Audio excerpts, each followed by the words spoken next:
오늘은 암 경험 이후에 우리가 굉장히 중요한데 간과하고 있는 부분이 있습니다. 동반질환 관리에 대한 부분을 이야기해 보도록 하겠습니다. 네, 건국대학교 병원 최재경, 신진영 교수님 모셨습니다. 네, 안녕하세요. 건국대병원 가정의학과 신진영입니다. 오늘은 암 경험자의 동반질환에 대해서 말씀드리겠습니다. 안녕하세요. 건국대학교 병원 최재경입니다. 오늘은 암 질환과 관련된 여러 가지 질병에 대해서 같이 말씀 나누는 시간 가지려고 합니다. 그 암 경험자 분들께 이 동반질환 관리가 왜 더 중요할까요, 교수님? 암 경험자가 5년 생존율이 이제 70%가 넘습니다. 그 얘기는 뭐냐면 이제 암은 잘 치료가 됐는데 이후에 이제 길게 잘 지내시다가 암 이외에 다른 질병으로 사망하시는 위험도 증가하게 되는데요. 대표적으로 심혈관 질환, 뇌졸중 이런 부분들이 있습니다. 그래서 이런 질환에 대한 관리도 미리미리 잘 하시는 것들이 너무 중요합니다. 사실 저희가 암의 발생을 생각해 보면 암도 만성질환이기 때문에 여러 가지 만성질환의 위험인자를 같이 공유를 합니다.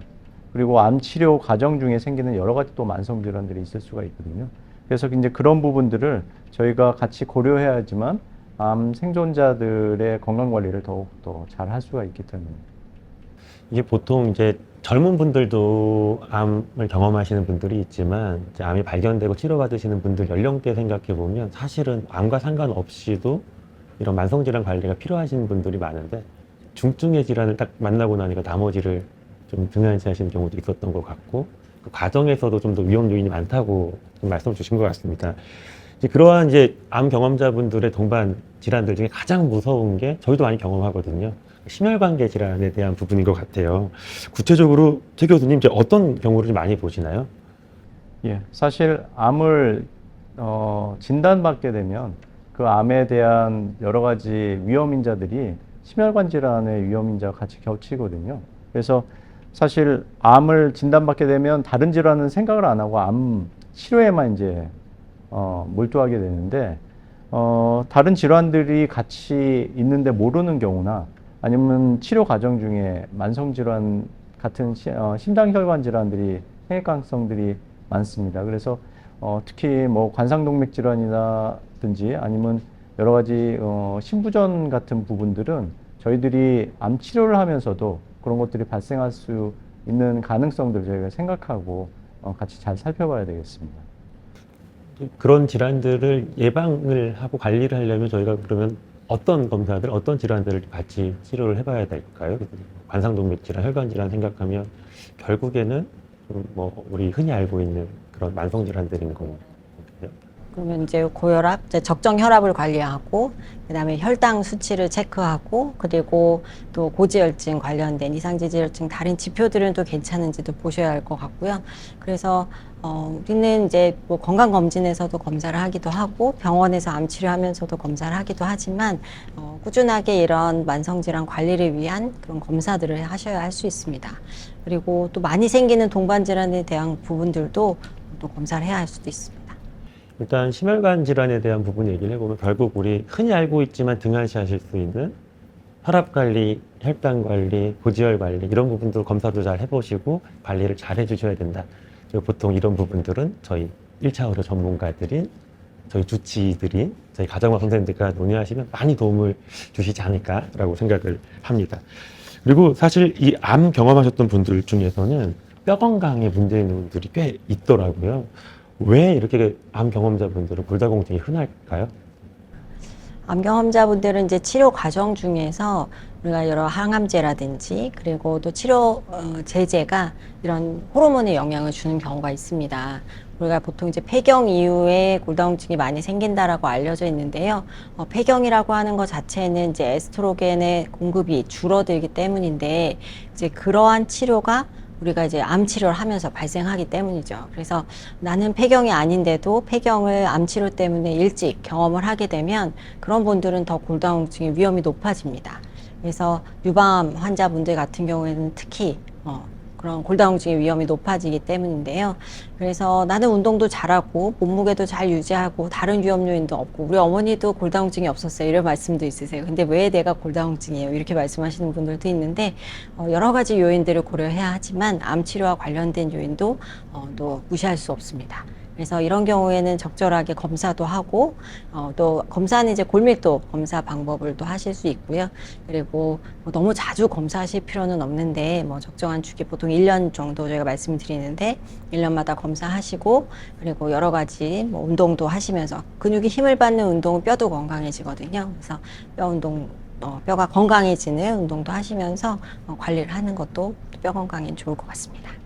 뭐 많은 부분을 말씀을 해주셔서 사실 진짜 갑작스럽게 골밀도가 감소하면서 골절이 된다 그러면 그 암이 문제가 아니라 그 골절로 저희가 척추골절이나 뭐 대퇴부골절 같은 것으로 건강 상태가 급작스럽게 악화될 수가 있거든요. 그러면 암 치료뿐만 아니라 사실 다른 치료에도 잘 반응을 하지 않고 회복하는데도 엄청나게 오래 걸리기 때문에 이런 부분들은 신정 교수님 말씀하신 대로 미리미리 검사하시고 미리미리 예방하는 여러 가지 방법들을 같이 하시는 게 상당히 중요합니다.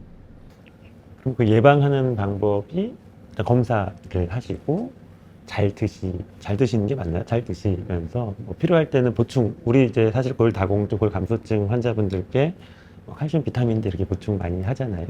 그 정도는 이제 섭취하시는 것도 괜찮을까요? 네.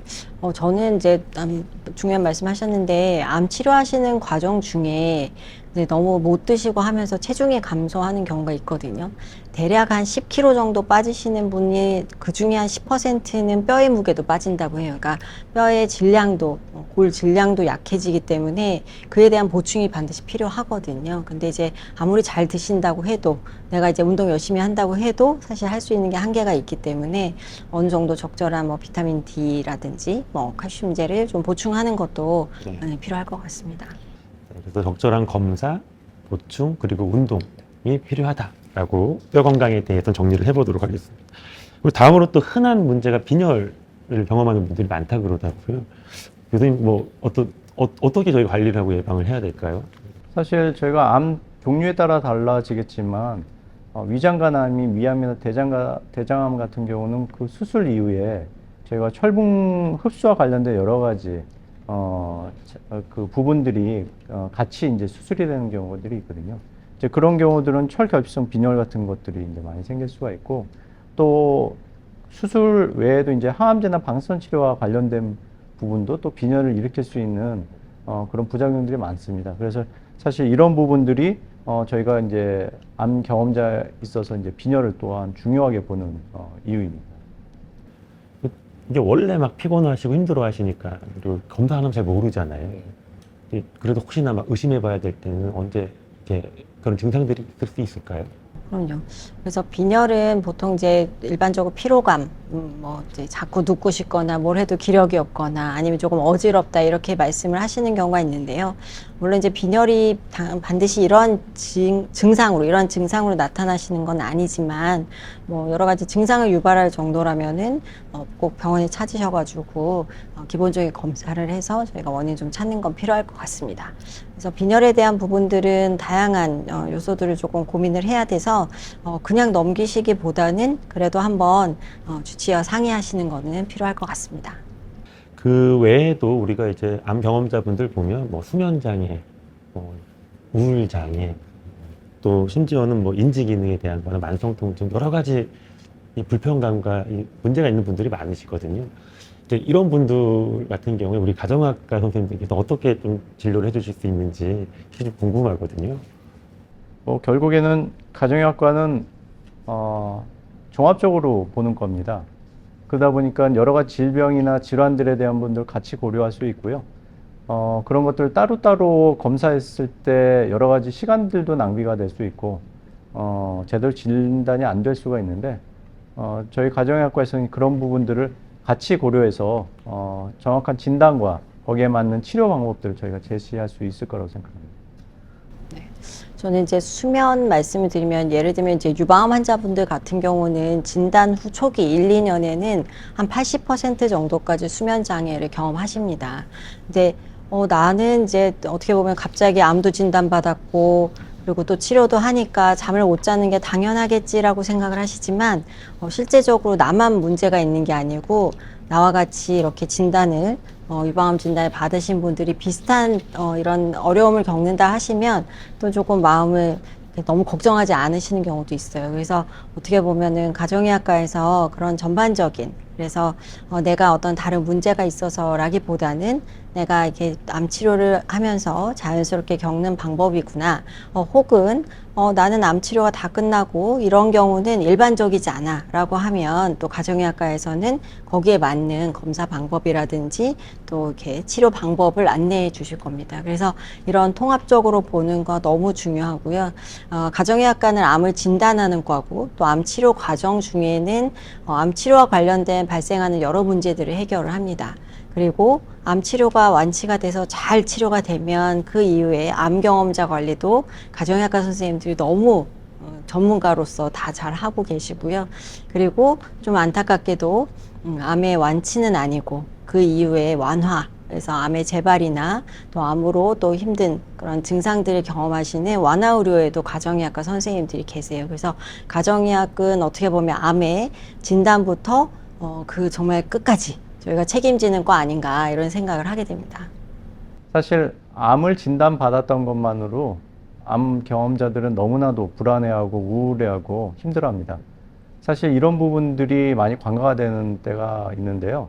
사실 그 암을 진단을 받은 분들의 마음을 같이 고려해서 그런 부분들이 잘 치료가 되지 않는다 그러면 일반적인 치료에 대한 반응들이 또 낮게도 나타날 수 있고 또한 여러 가지 어려운 그런 과정 속에서 암 치료를 경험할 수도 있을 것 같습니다. 그래서 저희 가정의학과에서는 그런 심리적인 부분 그리고 정신적인 부분들을 같이 고려해서 종합적으로 관리를 할 수 있다는 것을 좀 알아주시고 그런 부분들을 저희에게 말씀 주시면 저희가 최선을 다해서 많은 도움을 드릴 수 있을 것 같습니다.